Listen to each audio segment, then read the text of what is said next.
కడప జిల్లా పులివెందుల్లో కొంతమంది యువకులు టీడీపీ ఫ్లెక్సీలు తోరణాలు తొలగించి నిప్పుపెట్టారు. టీడీపీ శ్రేణుల ఫిర్యాదు మేరకు పోలీసులు ముగ్గురిని అదుపులోకి తీసుకున్నారు.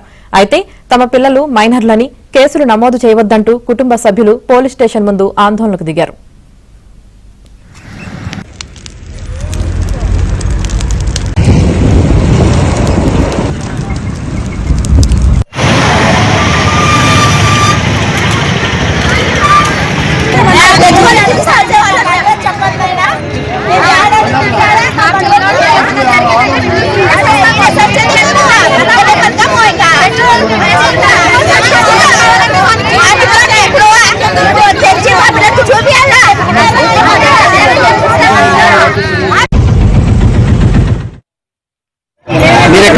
పులివెందులోనే ఉంటాం. ప్రశాంత్ నగర్ మాది.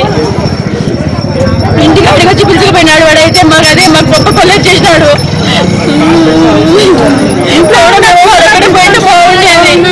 మా పిల్లలు తీసుకుపోవాలి.